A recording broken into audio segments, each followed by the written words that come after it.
130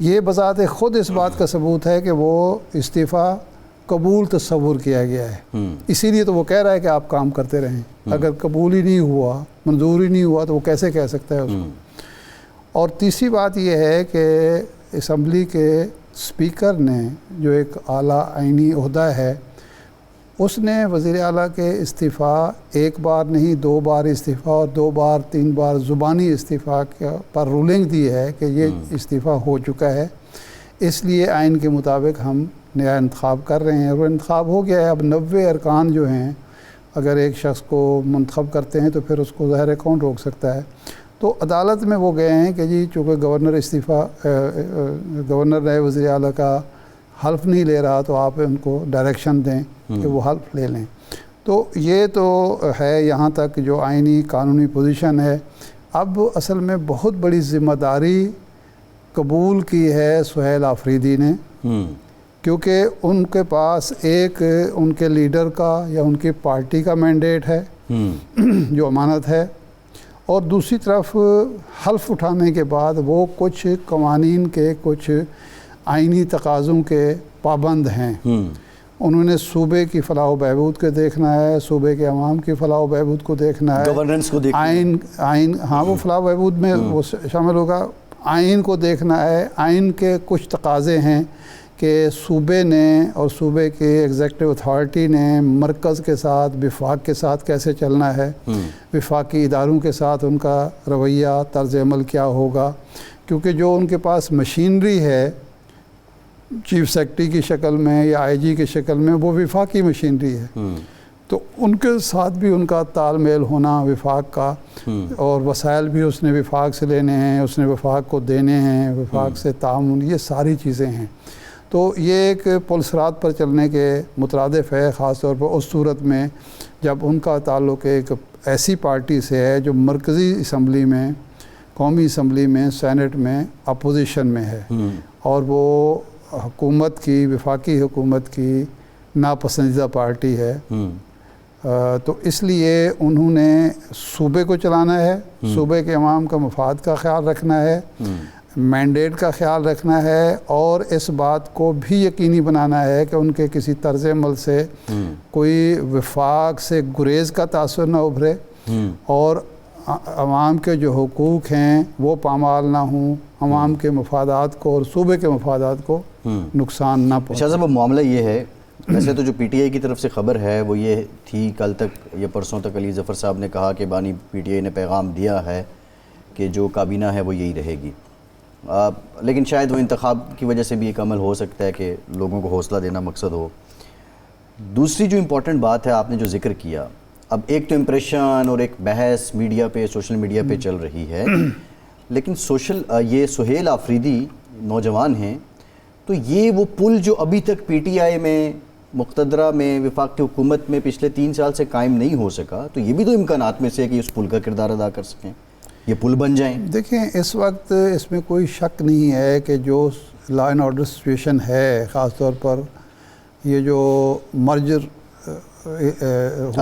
اضلاع ہیں اور جو سابقہ فاٹا تھا، ان سے ان کا تعلق ہونے کی وجہ سے وہاں جو مسائل ہیں ان کو حل کرنا، ایک تو یہ ہے کہ ایک اس علاقے کا شخص جو ہے صوبے کا مدار المہام ہے جہاں حالات کوئی اتنا اطمینان بخش نہیں ہے، صورتحال خراب ہے، اور یہ بہت عرصے سے خراب ہے کہ ان کے دور میں نہیں ہوئی، اور تو یہ ایک اچھی بات ہے کہ اس بہرحال اس داد دینی چاہیے ایک پارٹی کو کہ اس نے ایک نوجوان کارکن کو جس کا کوئی پولیٹیکل خاندانی بیک گراؤنڈ نہیں ہے، جس کے کوئی دولت یا کوئی ایسی آپ نہیں کہہ سکتے کہ جی وہ اس نے وزارت اعلیٰ خرید لی ہوگی جس طرح ہو جاتی ہے، یا کسی رشتے ناطے سے ان کو وہ تو شاہ صاحب بزدار صاحب کا بھی ایسا کوئی شجرہ تگڑا تو نہیں تھا، اس لحاظ سے دولت کے لحاظ سے سیاسی طور پہ یہ پروپیگنڈا ہے۔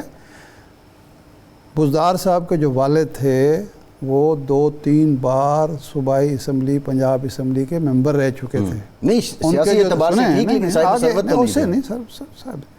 ان کے جو دادا تھے وہ بھی اسمبلی کے ممبر رہ چکے تھے۔ اچھا، وہ ایک علاقے کے قبیلے کے سربراہ تھے، چھوٹا قبیلہ ہو یا بڑا قبیلہ ہو، مطلب یہ تو میں آپ کو علم ہے کہ ان کا زیادہ حمایتی یا حامی کبھی بھی نہیں رہا، لیکن وہ ایک حقیقت ہے کہ وہ ایک سیاسی خاندان تھا جس کے والد بھی رکن اسمبلی رہے تھے، جس کے دادا بھی رکن اسمبلی رہے تھے، اور ان کا خاندان ایک سیاسی خاندان تھا.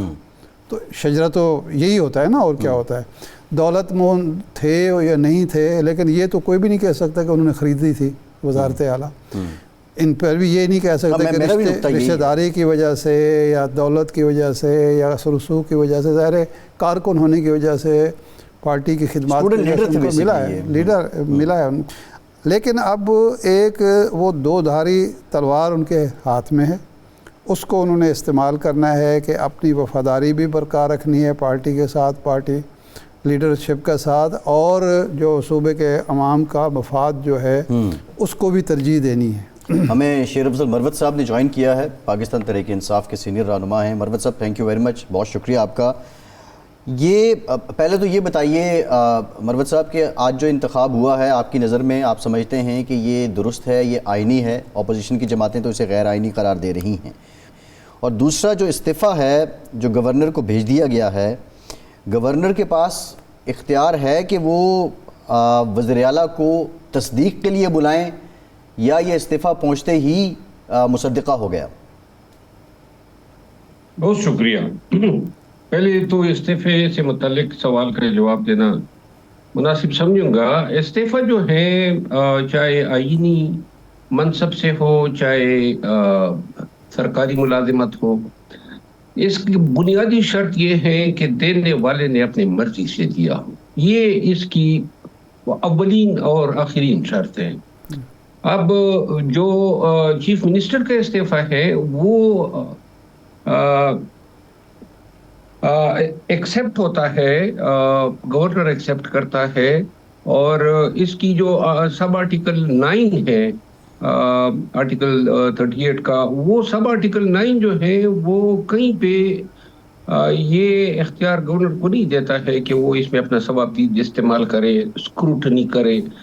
البتہ ماضی میں یہ جتنے کیسز آئے ہیں، عثمان بزدار کا استعفیٰ میں آپ کو یاد دلانا چاہوں گا کہ جب عثمان بزدار کا استعفیٰ گیا تو گورنر اس پہ بیٹھ گیا، اور فوراً جو ہے پی ایم ایل این جو ہے لیٹیگیشن میں چلی گئی. P T I Usman Buzdar versus federation of Pakistan کے عنوان سے مشہور مقدمہ ہے. سپریم کورٹ نے فیصلہ کیا، اور سپریم کورٹ نے اس میں قرار دیا کہ ریزنیبل ٹائم جو ہے وہ استعفے کی قبولیت کا وہ 24 سے 48 گھنٹے ہے.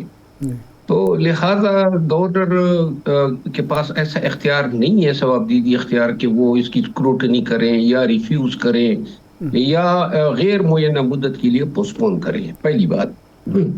جہاں تک انتخاب کا تعلق ہے، آئین اس پہ بڑا ہی واضح ہیں، کلیئر ہیں، اور اپوزیشن جو ہے وہ تو اب یہ اعتراض اٹھا ہی نہیں سکتی ہے کہ جی یہ غیر آئینی ہے، کیونکہ خود انہوں نے تو اسی الیکشن میں تمام سیاسی پارٹیوں نے اپنے امیدوار نامزد کیے.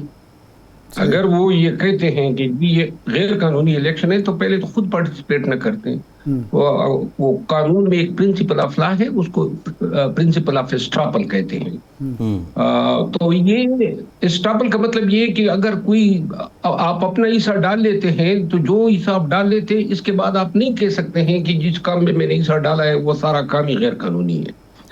ادروائز بھی جمہوری پروسیس ہے. ایک وزیر اعلیٰ نے استعفیٰ دیا، پہلے لکھ کر دیا، پھر بعد میں ہاتھ سے لکھ کر دیا، پھر ٹویٹر پہ کہا، ویڈیو میسج میں کہا، اسمبلی میں اٹھ کے کہا. اب یہ استعفیٰ تو نہیں ہوا، یہ تو کمبل بنا رہے ہیں کہ نہیں جی کوئی آدمی مستعفی نہیں ہو سکتا ہے. اور اس کے بعد جو ہے ایوان میں انہوں نے شرکت کی، تمام ایم پی ایز نے، اپوزیشن سے ہو یا حکومت سے ہو، اور وہاں پھر انہوں نے بائیکاٹ کیا. 90 ووٹ پڑے ہیں، ایک جمہوری پروسیس ہے. اگر ہم یہ سمجھ لے کہ کوئی وزیر اعلیٰ اگر استعفیٰ دے تو وہ استعفیٰ دیکھیں اس میں وقت بڑا کروشل ہے، اور میں اپنے خدشات کا اظہار کر چکا ہوں اس حوالے سے. قانونی طور پر بھی مجھے آج بھی خدشہ ہے کہ یہ جو آج ہوا ہے یہ لازماً چیلنج کریں گے، اور جو 234 آرٹیکل ہیں جس میں ایمرجنسی کے نفاذ کا اختیار ہوتا ہے، اس میں ایسی صورت میں جب ابہام ہو اور کنسٹیٹیوشن مشینری جو ہے وہ صوبے کی نہ چلائی جا سکے، تو اس پوزیشن میں پھر جو ہے صدر پاکستان گورنر راج یا ایمرجنسی پروکلیم کر سکتا ہے. اور میرا خیال ہے کہ ان کی کوشش یہ ہوگی، وفاق سے وابستہ جو سیاسی پارٹیاں ہیں، کہ فی الحال چونکہ یہ نہیں چاہتے ہیں کہ پاکستان تحریک انصاف کا وزیر اعلیٰ جو ہے وہ کام کرے، تو لہٰذا یا تو ایمرجنسی کی بنیاد پہ اور یہ تمام چیزوں کو جواز بنائیں گے. ان کو اتنا ٹائم درکار ہے 15 سے 20 ایام، تاکہ 20-21 MPAs جو ہے حاصل کر سکے. اور جس دن حاصل مروہ صاحب یہ فرمائیں کہ یہ تو ایک ہفتے سے تقریباً 8 آج 13 ہے، انہوں نے کوشش کی تو کوئی ایک ممبر بھی نہیں توڑ سکے. اس کی کیا وجہ ہے؟ آپ ایک تو یہ آپ فرمائیے. دوسرا یہ ہے کہ کیا اگر ایمرجنسی یا گورنر راج لاتے ہیں تو وہ صوبے کے جو حالات ہیں پہلے سے اس میں بہتری آئے گی اور یہ مینیج کر پائیں گے، یا اگر پھر بھی مینیج نہ کر پائے تو پھر کیا نتیجہ نکلے گا؟ اور کیا کے پی اسمبلی اس کو امپوز ویٹ نہیں کرے گی اس گورنر راج کو؟ اس کے بغیر ہو جائے گا یہ؟ نہیں، میں ایمرجنسی کی بات کر رہا ہوں، اور ایمرجنسی کے لیے جو ہے وہ ویلیڈیشن درکار نہیں ہے. میں آپ کو عرض کروں، جو آج نو منتخب وزیر اعلیٰ نے جو باتیں کی ہیں، چند باتیں جو ہیں انہوں نے دل سے کہی ہیں، اور وہ باتیں بحیثیت ایک سیاسی ورکر کے میں بھی سمجھتا ہوں کہ ان کو نظر انداز نہیں کیا جا سکتا.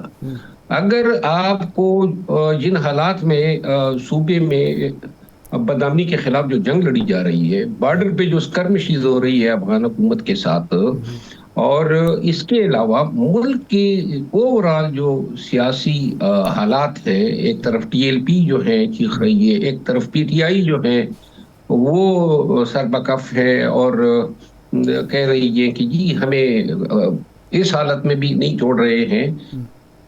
تو ان تمام حالات کے پیش نظر اگر آپ صوبے میں حکومت چلاتے ہیں گورنر راج کے تحت، اور عوام کی جو نمائندہ حکومت ہے اس کو آپ فارغ کرتے ہیں، چاہے عارضی طور پر ہی صحیح، تو مطلب یہ ہے کہ آپ عوام کے بغیر جو ہے پالیسی مرتب کریں گے، عوام کے بغیر آپ حکومت چلائیں گے. یہ نہیں ہو سکتا ہے کہ عوام کی مرضی کے بغیر آپ جنگ بھی جیتے، آپ صوبے کے بدامنی کے حالات کو بھی کنٹرول کریں. بہت ہی ضروری ہے قبائلی عمائدین، پارلیمنٹیرینز، سیاسی اکابرین اور عوام. اور یہ عوام جو ہے آج اگر کوئی بھی وجہ ہے، چاہے سیاسی وجہ ہی کیوں نہ ہو، ایک بات میں وعدہ کروں، یہ انہوں نے باتیں کی سہیل افریدی کے خلاف کی، جو پروپیگنڈا ان کے خلاف ہوا، میں اس پہ کنونس ہوں کہ بیسیکلی مسئلہ سہیل افریدی کا نہیں ہے.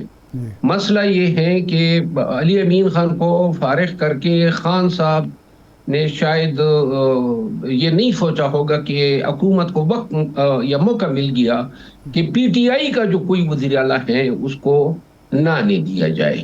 اور یہ اب میرا خیال ہے کہ آنے والے 2-3 ایام بڑے کروشل ہیں. آپ نے سوال کیا کہ انہوں نے ایک MPA نہیں توڑا. اس پہ میں آپ کو عرض کروں کہ ان کی یہ اپنے اسٹریٹجی کے مطابق جائیں گے، اور اسٹریٹجی تو اس طرح تو نہیں ہے. MPAs تو انہوں نے اپنے KP اسپیکر صاحب نے اپنے گھر میں رکھے، اور اس کے علاوہ تمام جو ہے جو 8-10 باہر تھے ان کو بھی بلا لیا. ایسے صورتحال میں کسی MPA کا نکلنا جو ہے وہ ممکن نہیں ہے. ہاں، اگر یہ جس طریقے سے یہ چل رہے ہیں، ان کی اسٹریٹجی مجھے یہ لگتی ہے کہ یہ پہلے جو ہے حکومت کی کارروائی جو ہے اس پہ وار کریں گے اور حکومت کو جو ہے بے دخل کرنے کی کوشش کریں گے. اس کے بعد یہ سمجھیں گے کہ طاقت کا پلڑا ان کے حق میں بھاری ہے، اور پھر یہ سمجھیں گے کہ شاید MPAs ان سے رجوع کرے، یا یہ ان سے MPAs یہ رجوع کرے، اور ان کے لیے ان کو ٹائم درکار ہے. جو یہ گورنر صاحب استعفیٰ منظور نہیں کر رہا تھا، اس کے پیچھے بھی یہی محرک تھا کہ وقت دینا چاہتے تھے. اور یہ جو حالات ہوئے، آج KP اسمبلی کا اجلاس ہوا، گورنر نے جو ہے وہ استعفیٰ جو ہے ایکسپریسلی ایکسیپٹ نہیں کیا، اور جس پہ آج پنجاب کی جو ترجمان ہیں حکومت کی، انہوں نے بھی کہا جی کہ آفس ویکیٹ نہیں ہوا ہے. تو یہ تمام وہ صورتحال ہیں، اور میں دیکھ رہا ہوں یا فرسی کر رہا ہوں کہ آنے والی 3-4 ایام میں یا تو یہ عدالت کا رخ کریں گے، اور اگر عدالت کا رخ نہیں کرتے ہوئے تو پھر ایمرجنسی کو شاید جواز بنائیں گے۔ اچھا مروہ صاحب، یہ فرمائیں کہ پی ٹی آئی نے عدالت سے رجوع کر لیا ہے کہ جی حلف برداری کے لیے گورنر کو یا کسی اور کو انسٹرکشن جاری کی جائیں۔ اگر عدالت بفرض محال انسٹرکشن جاری کرتی ہے گورنر کو، جی آپ حلف لیں یا اپنا نمائندہ نامزد کریں، جو ماضی میں ہمارے ہاں پنجاب میں بھی ہوا، مرکز میں بھی ہوا، تو ایسی صورت میں گورنر عدالتی حکم کو ٹال پائیں گے یا عمل کریں گے، یا کسی اور کو، اگر انہیں چیف جسٹس نے کسی اور کو، اسپیکر کو کہہ دیا یا کسی اور کو، تو پھر کیا صورتحال ہوگی؟ دیکھیں، پہلی بات تو یہ ہے کہ آج کل جو عدالتی نظام بنا ہوا ہے، ماضی میں یہی صورتحال پیدا ہوئی تھی بزدار کے وقت۔ تو صدر پاکستان نے، گورنر نے چونکہ انکار کر دیا تھا حمزہ شہباز سے حلف لینے سے، تو انہوں نے پھر چیئرمین سینٹ کو نامزد کر دیا تھا، اگر آپ کو یاد ہو۔ تو ابھی موجودہ حالات میں پہلی بات تو یہ ہے کہ ہائی کورٹ کتنا ٹائم لیتی ہے اس پہ، اور یہ تو نہیں ہے کہ ادھر پٹیشن گئی اور دوسری طرف ہائی کورٹ نے فوراً جو ہے اس پہ احکامات جاری کر دیے ہیں۔ اور اس میں جو ہے شاید اگر پی ٹی آئی کی پٹیشن جاتی ہے تو عدم اختلاف بھی جائے گی۔ ایک تو یہ لمبا کھینچنا چاہیں گے تاکہ وزیر اعلیٰ حلف نہ اٹھا سکے، اور جب تک حلف نہیں اٹھایا جاتا ہے تب تک آئینی طور پہ فنکشن چلانا بڑا مشکل ہوتا ہے۔ تو ایسی صورت میں یہ دیکھ رہا ہوں کہ وہ ٹائم جو 15-20 دن درکار ہیں وہ گین کرنے کی کوشش ضرور کریں گے۔ اچھا صحیح۔ یہ بتائیں مروت صاحب کہ علی امین گنڈاپور کی تبدیلی ہوئی، علی امین گنڈاپور کے گلے کیا پڑ گیا آپ کی نظر میں؟ لاسٹ بعض لوگوں کا کہنا ہے جو اسٹیٹمنٹس انہوں نے علیمہ خان صاحبہ کے متعلق دی وہ ان کے گلے پڑی، یا آپ اس کو کیسے دیکھتے ہیں؟ دیکھیں، یہ میں اس تھیوری کو بائی نہیں کرتا ہوں۔ پاکستان تحریک انصاف میں ہر وہ شخص جو وقار سے چلنا چاہے، گریس کے ساتھ کام کرنا چاہے، وہ نہیں چل سکتا ہے، یا تو اس کو اپنے وقار پہ کمپرومائز کرنا ہوگا، کیونکہ یہاں پہ میں نے خود دیکھا ہے پارٹی کے اندر اور پارٹی کے باہر، سوشل میڈیا، اندرونی اجلاسوں میں یہ تنگ نظری بہت زیادہ ہے، پھر بد کلامی، بد زبانی، بے توقیری، یہ آرڈر آف دا ڈے ہے، اور یہ برداشت کرنا ہوگا، یعنی خوش آمدید بننا ہوگا۔ اگر آپ میں یہ خوبیاں ہیں تو آپ بزدار کی طرح چل سکتے ہیں، آپ محمود خان کی طرح چل سکتے ہیں، آپ کسی بھی دوسرے شخص کی طرح چل سکتے ہیں۔ علی امین خان کا مسئلہ یہ تھا کہ وہ ایسا میٹیریل نہیں تھا۔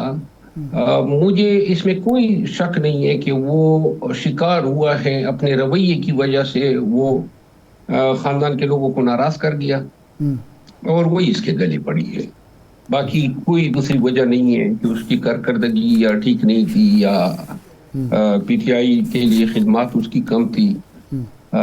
یہ میں بنیادی وجہ سمجھتا ہوں۔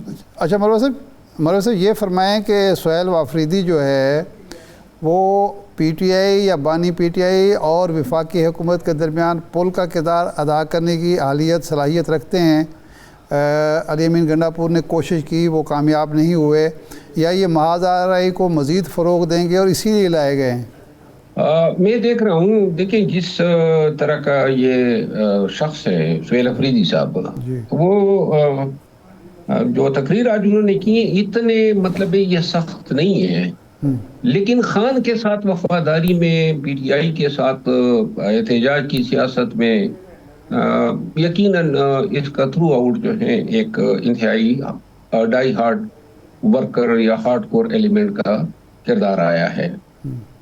جہاں تک ان کی ریپلیسمنٹ اگر آپ دیکھیں علی امین خان کے ویزا ویز کے آیا وہ پل کا کردار ادا کریں گے، میرا خیال نہیں ہے کہ کوئی پل بن سکے گا۔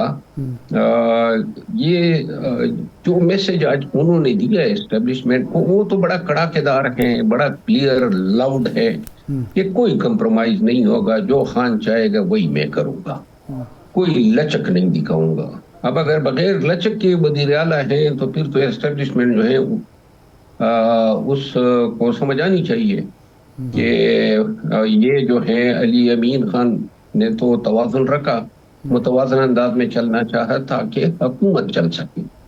ابھی حکومت شروع نہیں ہوئی ہے، اگر نئے نو منتخب وزیر اعلیٰ کا اسی طرح یہ ہے تو جو ہمارا نظام ہے، سسٹم ہے، میں اس میں دیکھ رہا ہوں کہ شاید 2-3 ایام میں ان کے لیے مسائل اور مصیبتیں کڑی کی جائیں گی تاکہ وہ بطور وزیر اعلیٰ پرفارم نہ کر سکے۔ اچھا مروہ صاحب، اگر توازن برقرار رکھنے کی خواہش رکھتے تھے، کوشش بھی کر رہے تھے علی امین خان گنڈاپور، تو حکومت نے، وفاقی حکومت نے آخر ان کو اتنی سپیس کیوں نہیں دی کہ وہ توازن برقرار رکھیں اور معاملات آگے بڑھیں، اور اس قدر دیوار سے لگا دیا کہ وہ اگلی پارٹی جو ہے ان کو فارغ کرنے پر مجبور ہو گئی؟ آپ کا یہ بہت ہی اچھا سوال ہے، اور میرا خیال ہے کہ علی امین خان جو ہے وہ ایسا بیچ میں پھنس گیا تھا کہ ایک طرف سے وہ اپنے تئیں یہ سمجھ رہا تھا کہ توازن قائم رکھنے کے لیے ضروری ہے کہ تھوڑا سپیس وفاق کو یا اسٹیبلشمنٹ کو دوں، اور انہوں نے دیا بھی۔ دوسری طرف جو ہے یہ اس سپیس دینے کے بدلے میں وہ فائدہ اٹھانا چاہتا تھا پی ٹی آئی کے لیے، اور اس نے وقتاً فوقتاً اٹھایا بھی۔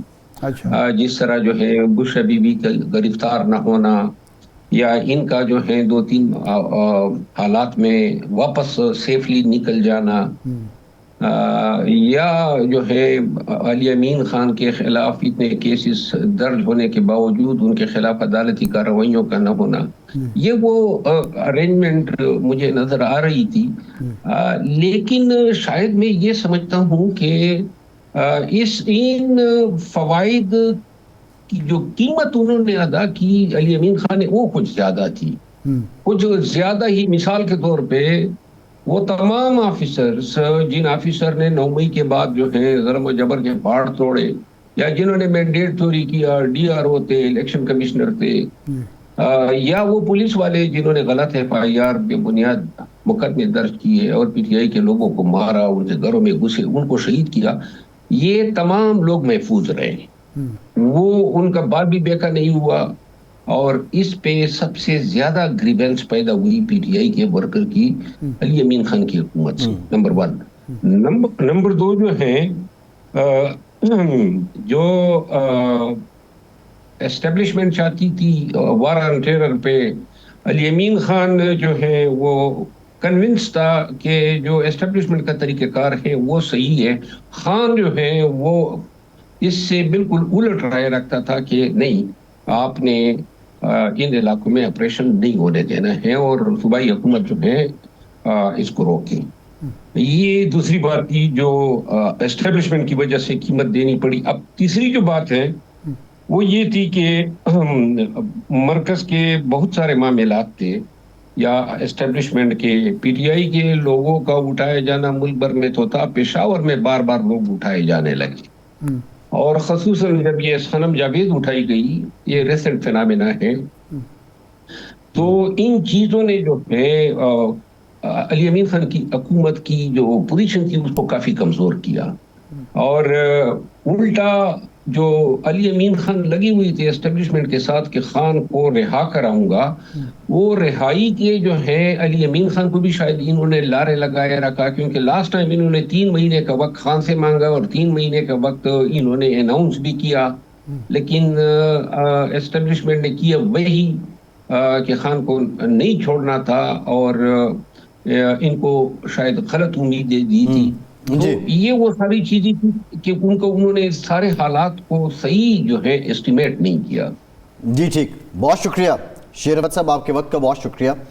ایک بریک کے بعد واپس آتے ہیں۔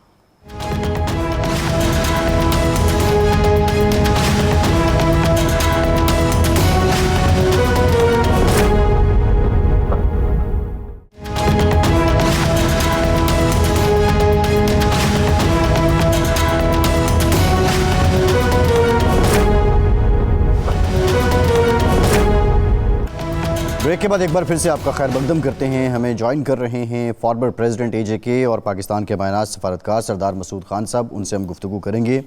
اور جو سردار صاحب یہ بتائیے گا کہ اب مصر میں یہ جو امن معاہدہ ہے اس کی تقریب ہو رہی ہے, پرائم منسٹر آف پاکستان بھی اس میں شریک ہیں. یہ پچھلے 2 سال کو ہم دیکھیں, آج پریزیڈنٹ ٹرمپ بھی گئے, اسرائیلی پارلیمان سے خطاب کیا.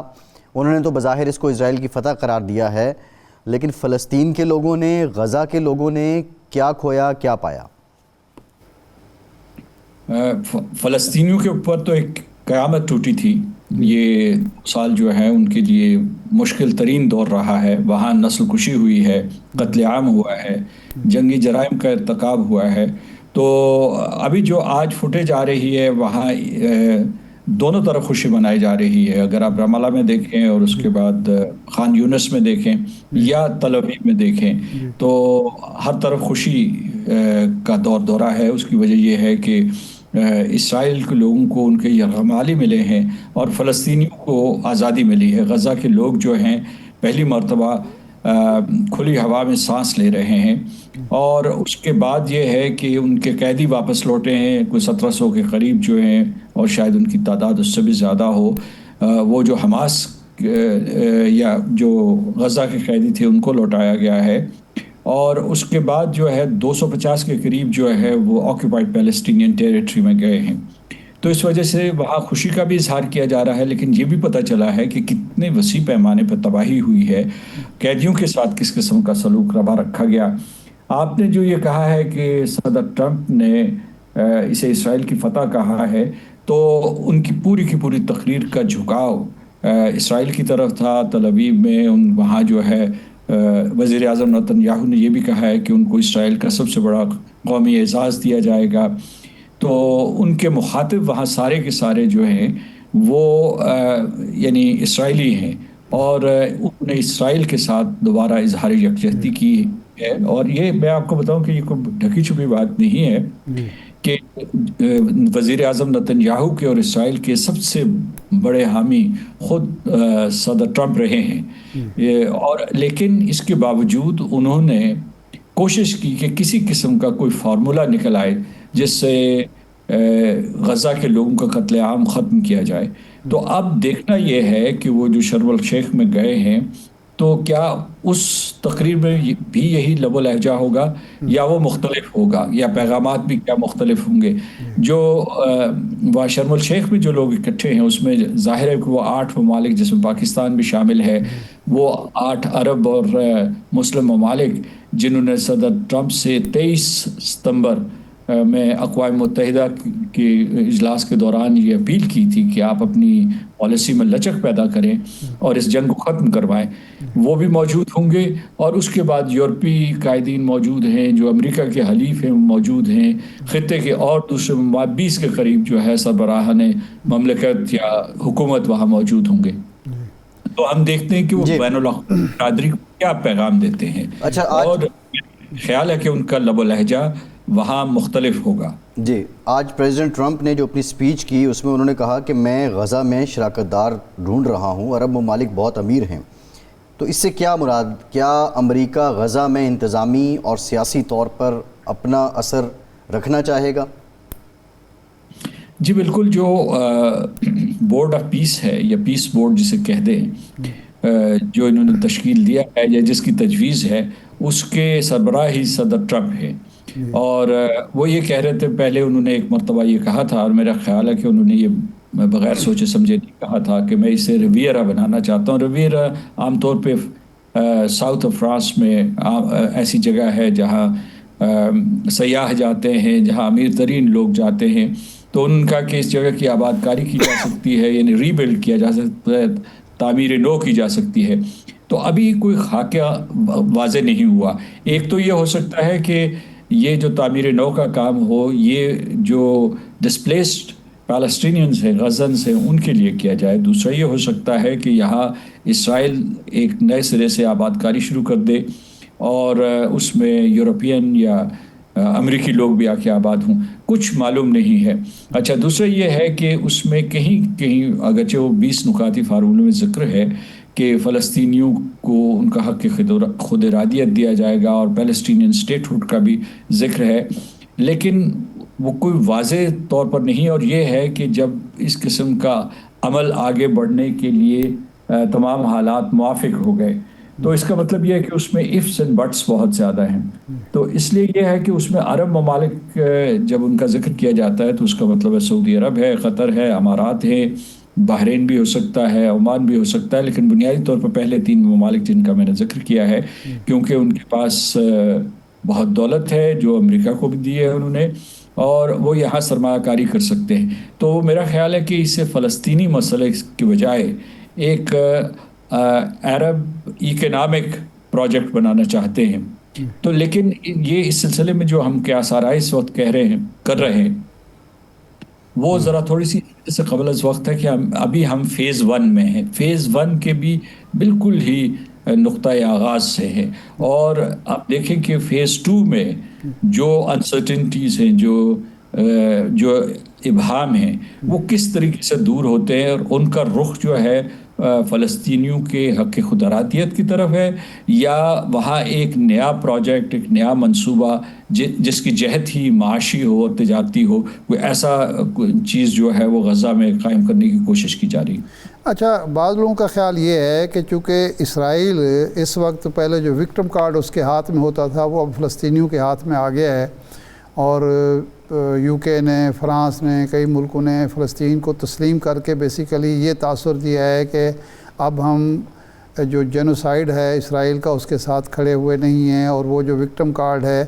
اس کو ہم بائے نہیں کرتے. جبکہ ٹرمپ نے آج کے خطاب میں یہ کہا کہ جو 7 اکتوبر کا واقعہ تھا، یعنی یرغمالی بنانا اسرائیلیوں کو، وہ اس جو نسل کشی ہوئی تھی اس میں جرمنی میں، اس سے بڑا واقعہ تھا، زیادہ اندوہناک واقعہ تھا.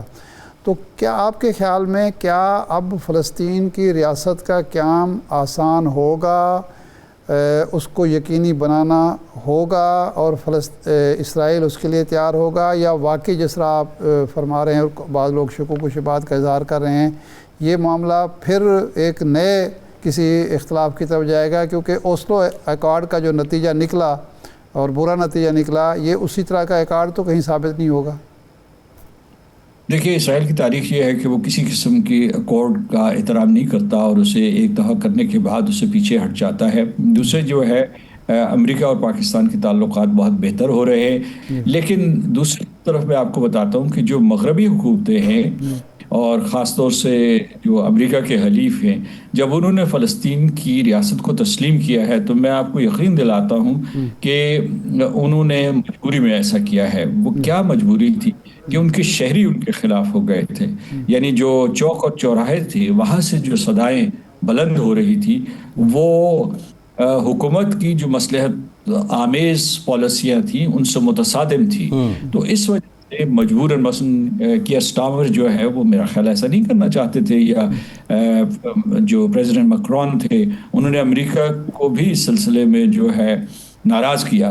اسی طریقے سے جو کینیڈا ہے، آسٹریلیا ہے، ان کے پہلے بیانات اٹھا کے دیکھ لیجئے. جن ممالک نے خلوص دل سے کیا ہے اور اصولوں کی بنیاد پہ کیا ہے ان کو آپ انگلیوں پہ گن سکتے ہیں. مثال آئرلینڈ تھا، اسپین تھا، اور اسی طریقے سے پورچوگل تھا، کچھ اور دوسرے ممالک تھے جو یورپی ممالک تھے. تو میں یہ کہنا چاہتا ہوں کہ آپ کے سوال کا جواب یہ ہے کہ یہ غیر یقینی کیفیت رہے گی، اور مجھے نہیں لگتا کہ اتنی آسانی سے فلسطین ریاست قائم ہو سکے گی. سردار صاحب، لاسٹ کویسچن، یہ جو پاک افغان حالیہ معاملات ہوئے اور پاکستان نے جواب دیا افغانستان کو، کہ کس جگہ جا رہے ہیں یہ تعلقات پاکستان کے اور افغانستان کے؟ دیکھیے، یہ تو بڑی بدقسمتی ہے پاکستان اور افغانستان کے لوگوں کی، جن کے ایک دوسرے کے ساتھ رشتہ داری ہے، تعلقات ہیں، اس کے بعد جو ہے ہمارا آنا جانا ہے. ہم نے ایک دوسرے کا ساتھ دیا ہے مشکل وقت میں، وہ سن 1980 کی دہائی ہو یا دہشت گردی کے خلاف جنگ ہو، ہم ایک ساتھ رہے. اور پاکستان نے افغانستان کی خاطر بے تحاشا قربانیاں دی. دہشت گردی کے خلاف جو جنگ تھی اس میں تقریباً 90,000 پاکستانی شہید ہوئے. تو یہ بہت ہی تشویشناک ہے اس وجہ سے لیکن آپ ان چیزوں کو نظر انداز نہیں کر سکتے. یعنی جو آپ اقوام متحدہ کے اعداد و شمار دیکھیں تو تحریک طالبان پاکستان کی جو لشکر ہے ان کا جو وہاں پھل پھول رہا ہے افغانستان کی سرزمین پہ، اس کی تعداد کم از کم 5 سے 6 ہزار کے قریب ہے. کچھ لوگ تو کہتے ہیں کہ 10 ہزار سے زیادہ ہے. اور ان کی تربیت گاہیں ہیں، اور پھر وہاں جو ہے وہ امریکہ نے جو وہاں بہت ہی سفسٹیکیٹڈ اسلحہ چھوڑا تھا اس کو استعمال کرتے ہیں. وہ نائٹ ویژن گاگل ہو، کمیونیکیشن کا ہو، اسمال آرمز ہوں، مشین گنز ہوں، یا اس قسم کی جو بھی ہتھیار یہاں چھوڑے گئے تھے یا اکوپمنٹ چھوڑا گیا تھا، وہ پاکستان کے خلاف استعمال ہو رہا ہے. تو آپ کو پتہ ہے کہ اس سال جو ہے اعداد و شمار کے مطابق کوئی 1500 حملے ہوئے، اور اس میں سے 924 کے قریب لوگ مارے گئے ہیں، جن میں زیادہ تعداد جو ہے ہمارے لا انفورسمنٹ اور سیکیورٹی فورسز کی ہے، اور سویلینز بھی بے تحاشا مارے گئے. تو پاکستان کے اوپر تو ایک جنگ مسلط کی ہوئی ہے. پاکستان اپنا حق یہ محفوظ رکھتا ہے کہ اپنا دفاع کرے، اپنی سوورن ٹیریٹری کا دفاع کرے.